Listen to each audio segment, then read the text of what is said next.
Bala exposed. Bala வந்து ஒரு சர்வதேச கைக்கூலி, இவன் ஒரு ஸ்கேமு, இவன் மாட்டோன்னு நினைச்சா வாங்கடா அடிக்கலாம். இந்த வண்டி தான் அண்ணன் கேபி பாலவன் எனக்கு வாங்கி கொடுத்தது. இதை வந்து நிறைய பேர் என்ன சொல்றீங்க, வண்டி வந்து வாங்கி கொடுக்கல, பொய்யானது, நம்பர் பிளேட்லாம் மறைச்சிருக்காங்க அந்த மாதிரி சொல்றீங்க. இது வண்டி ஜெப்ட் நான் தான் ஓட்டுறேன், அண்ணன் எனக்கு வாங்கி கொடுத்த வண்டி தான். எவ்வளோ வன்மம் இல்ல.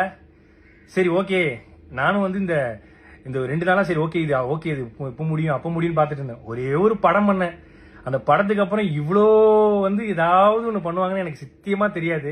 ஒரு சின்ன கான்ட்ரவர்சி ஒன்று போயிட்டு இருக்கு இந்த ஆம்புலன்ஸ் ரிலேட்டடா. ஆம்புலன்ஸ் பாத்தீங்கன்னா கொடுக்குறப்ப டிடி அப்படின்னு சொல்லி மென்ஷன் ஆயிருக்கும்.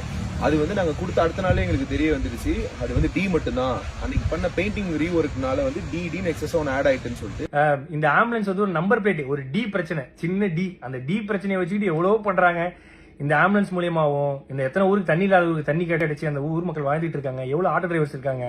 அது மட்டும் இல்லாம இந்த ஆம்புலன்ஸ் எவ்வளவு பேர் பொழைச்சிருக்காங்க இந்த ஆம்புலன்ஸ் சர்வீஸ்ல. அது இல்லாம எவ்வளவு பசங்க வந்து படிக்கிறாங்க. இதெல்லாம் சொல்லக்கூடாது. அதெல்லாம் யாரும் நம்ம வந்து நல்ல பண்ற விஷயங்களை, பாசிட்டிவான விஷயங்கள் எதுவுமே போடுறது இல்ல. ஏதோ ஒரு சின்ன டி ஸ்டிக்கர் பிரச்சனை, அதை வச்சுக்கினியும் எக்ஸ்போஸ்ட் முகத்திரை கிழிஞ்சது, அதுலயும் ஒருத்தர் போட்டிருக்காரு சர்வதேச கைக்கூலியா. ஐயா நான் தினக்கூலி, அது கூட பரவாயில்ல. இந்த ஹாஸ்பிட்டல் வந்து இவன் கட்டுறான், எப்படி இவனுக்கு உள்ள காசு? ஏங்க நான் ஈவென்ட் போறேன், நான் வந்து ஆங்கரிங் பண்றேன், நான் படம் நடிக்கிறேன், ஆட் ஷூட் பண்றேன், அதை தாண்டி நான் ஃபாரின் ஈவெண்ட்ஸ் போறேன். இதுலயும் வந்து ஒரு ஃபாரின்ல இருந்து யாரோ காசு தராங்க. யாருங்க காசு தருவா அந்த காலத்துல? என்கிட்ட ட்ரஸ்ட் கிடையாது, என்கிட்ட எந்த விதமான கிரவுண்ட் ஃபண்டிங் ஆக்டிவிட்டிஸ் பண்ற எதுவுமே கிடையாது. நான் சொந்தமா சம்பாதிக்கிறத மட்டும் தான், நான் டே நைட்டா ஓடி சம்பாதிக்கிறதா பண்றேன். அதுலயும் எப்படி ஹாஸ்பிட்டல் கட்டினா அவ்வளவு காசு வேணுமே, இவ்வளவு காசு வேணுமே? ஏங்க நான் வீடு கட்ட வேண்டிய அந்த கால் கிரவுண்ட் இடத்துல பின்னாடி அமுதவானன் ஒரு கால் கிரவுண்ட் வாங்கி அரை கிரவுண்ட்ல வீடு கட்டுற இடத்துல நான் வந்து ஒரு சின்னதா ஒரு கிளினிக் கட்டுறேன். அதுக்கு வந்து சொல்றாங்க எப்படி வந்து இவருக்கு இவ்வளவு காசு கிடைக்குது? ஏங்க இதே நான் வந்து ஒரு 1.5 கோடி ரூபாய்க்கு லக்ஸரி காரும் ஒரு அடுக்குமாடி வீடும் கட்டியிருந்தா உனக்கு எந்த பிரச்சனையும் வந்திருக்காரு நிறைய பேர் சொன்னாங்க.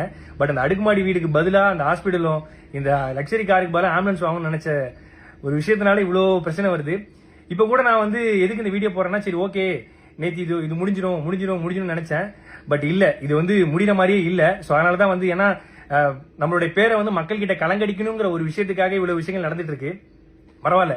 இப்ப நான் ஏன் வீடியோ போட்டேன்னா, இதை பார்த்து நிறைய மக்கள் வந்து நிறைய பசங்க வந்து ஐயோ இப்பெல்லாம் பண்ண இவ்வளவு பிரச்சனை இருக்குன்னு சொல்லிட்டு பின் வாங்கிடக்கூடாது. கடைசி வரைக்கும் அவங்களால முடிஞ்சது. ஏன்னா நம்மளை பார்த்து நிறைய பேர் பண்ணிட்டு இருக்காங்க. உண்மையா வண்டி ரெஜிஸ்ட்ரேஷன் பண்ண புக்கு எல்லாமே இதெல்லாம் இருக்கு. அதுலயும் வந்து வீடியோ எடுத்து யூடியூப்ல போட்டு சம்பாதிக்கிறான். நான் வீடியோ எடுத்து இன்ஸ்டாகிராம்ல தான் போடுறேன். இன்ஸ்டாகிராம்ல போட காசு கிடையாது. யூடியூப் சேனல் வச்சிருந்தா தான் காசு. என் யூடியூப் சேனல் கிடையாது. ஆனா என்னை பத்தி தப்பா பேசி யூடியூப்ல போட்டுதான் ஒரு சிலர் காசு சம்பாதிச்சிட்டு இருக்காங்க சமீபமா. சோ நான் என்ன சொல்றதுன்னு தெரியல. பாத்துக்கலாம். எவ்வளவு வன்மத்தை தாண்டி வாழ வேண்டியதா இருக்குன்னு இப்பதான் தெரியுது.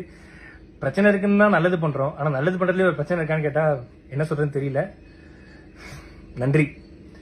இந்த 2 நாளா நான் படுற கஷ்டத்துக்கு எல்லாத்துக்கும் நன்றி.